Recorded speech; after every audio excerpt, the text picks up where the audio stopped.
Now, when you just got into a chart, you need to understand it by doing a directional analysis of the price action. For example, right here the market goes up for a bit and then creates a downside impulse. Now, if you're a frequent viewer of my channel, you probably should know the pattern that leaves a supply level. That pattern is exactly this one, an upside movement that is then followed with an impulse to the downside. This pattern should often leave a supply, and more specifically, the supply is the last upside candle before the price started to aggressively push to the downside. Here it's very simple to notice it. It's taken from this candle, and this is the supply. And as we know, supply levels act as resistance to the price. In other words, the price should usually reject down after hitting the supply or resistance level. But in this case, for example, we see that the price didn't even got to fill this supply. But what it did is that it pulled to the upside to form a high. And then after that, it still continued the downtrend price action. It basically broke below the past low. Now most would notice that we have again a downtrend pattern formed from an upside pullback that is then followed with a downside impulse that breaks below the past low. So you see again this pattern that we had before as well. So you look to identify a supply. Because you remember that a supply is found on the last upside candle before the downside impulse. And so this would be that supply. Now after a downside break, you probably know that the market should eventually pull back to the upside, and we want this pullback to end on the last supply so the market can continue the downtrend by breaking the last low once again. Because that's what happens on downtrends. So if you think about it, it makes sense to sell from this supply if we expect that to happen. The stop loss should be placed above the previous high, because on downtrends we don't expect higher highs, but we expect lower highs.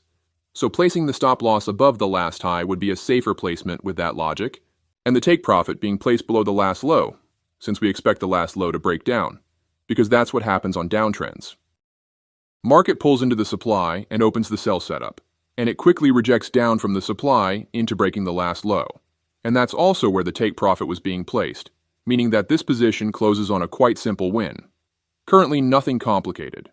But now, if we look at it, we have the same price action pattern of an upside pullback that was then followed with a downside impulse, with the downside impulse breaking below the last low. Now again, after the downside break, an upside pullback should be expected, quite similar as it already did before, so basically if that worked out well, then why not try again? That would mean that we identify another recently created supply that is found on the last high, and more specifically on the last upside candle before the downside impulse. This being the supply that just got formed recently, and a supply should act as a resistance. So why not look for another sell setup from the supply if the market just looks to be holding this downtrend pattern? So we look for a sell setup from this new supply with the stop loss above the last high and take profit below the last low. But this time, the price just breaks through the supply, which also means that the setup closes on the stop loss being hit. So of course this completely invalidates this recent supply since the price just broke above it. And the previous supply is also invalid. We see that the last candle also broke above this supply. And also we see that the price action basically created a higher high since the price broke above the last high. And a higher high formation while the market was previously following a downtrend. That first higher high is what we would call as a trend change from a downtrend into an uptrend. But now the problem is that we still got this supply from above, which was also the first supply. And this supply is not invalidated. And in fact, it's still valid because the price didn't broke above it.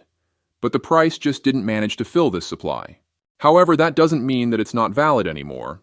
And if we check the continuation of the price, we see that this uptrend keeps pushing up and it eventually fills into the supply. And from this supply, the market rejects back down. And it's just a matter of time until the last low breaks down again, as we see that it did. So this uptrend was actually just a pullback, so the market can fill the supply that was initially left behind. Now let's check on another market and another quite similar situation. Here, for example, the market starts with an upside impulse that is then followed with a downtrend pattern of lower highs and lower lows. So the uptrend could not be sustained and the market basically started dropping down. The important part is that the price basically broke below the last low.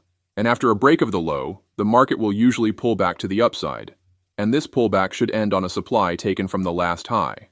More exactly, taken from the last upside candle before the downside impulse. And this is the most recent supply that should act as a resistance. Basically, when the price pulls into this supply, we expect a rejection down from it, into hopefully breaking the last low once again, so it can keep this downtrend price action that it just started forming. We can capitalize on this idea of price action pattern by opening a sell setup from the recent supply with the stop loss above the supply. Since we do not expect a higher high on a downtrend, but we expect the next high to end somewhere below the last high, basically to end inside of the supply level, and the take profit below the last low, because on downtrends the last low should always break down into forming a lower low, exactly as it did before if you look at it, where we also got a lower low formation. But what actually happens is that the price basically starts pushing into breaking above the last high. So of course this breaks the supply, which also means that the setup ends on the stop loss getting hit. So this supply basically got invalidated from the break above the last high. And also because of this break being the first higher high on a downtrend, this first break indicates a trend change into an uptrend since we finally had a higher high. And after a higher high, a higher low should be met. And that's a downside pullback that ends above the last low, so the market can then keep forming this bullish pattern, basically the price action pattern of an uptrend, since that's the trend the market started. But if we look at the last candle, which is a bearish candle, this candle failed to create a high that was higher than the high of the previous candle, and also it's looking like it's about to break the last candle's low. So this looks like a rejection candle. It's like the price is pushing into some resistance that can reject the price down. And we can even check if that's the case. We can do that by looking at the rejection, and then more specifically on its left. And if you pay attention, there is actually a supply there, taken from the last upside candle before the downside impulse. But then we also see that this supply has already been filled right here. But that doesn't make it invalid because the supply has not broke to the upside. And actually the price just looks to be retesting this supply. So it's still inside of the supply. And we see from what happened next is that the price pushed down and broke below the last low, so it basically continued the downtrend. And we see again that even if the market started forming a higher high, and we thought the trend is reversing into an uptrend, that uptrend was there only to pull the market to the upside, into filling the supply, so the downtrend can continue by pushing back down into breaking the last low. Let's look at another one, and here the price goes up for a few candles, then drops down, breaking the last low. But then after the last low, the market starts pushing up, and this upside push breaks above the last high. So if we had a downtrend price action, but now we got the first break above the last high into a higher high, this first break would indicate a trend change into an uptrend. Now in uptrends we start looking for demand levels, and the demand is the last downside candle before the upside impulse, which should be around this level. This one is quite easy to notice, and this is the first demand that we found. But as we can see, from this high, the next downside pullback did not fall into hitting this demand, and it actually ended above the demand. That means that it didn't fill the demand. It basically left it behind, and then continued the uptrend. So now because of this recent upside break, we see that we have again a similar pattern of a downside pullback with an upside impulse that broke above the last high, which should also leave a demand that is found on the last downside candle before the market started going up. And this is the second demand that we found. But from the looks of it, the market kept going higher, pulled down, then formed another upside impulse, this breaking above the last high. So again, since we have this uptrend pattern of a downside pullback followed with an upside impulse that breaks the last high, the market should leave a demand from the last downside candle before it started the push to the upside.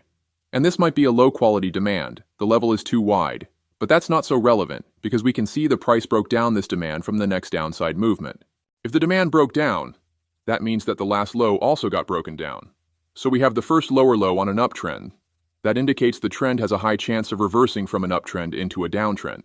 I will also remove this demand since it's not valid anymore because it broke down. So now we see from the continuation of the price action how the market basically pulled back up from here and then formed this downside impulse. This downside impulse breaking below the last low. If it broke below the last low, then it also means that it broke this demand, not respecting it.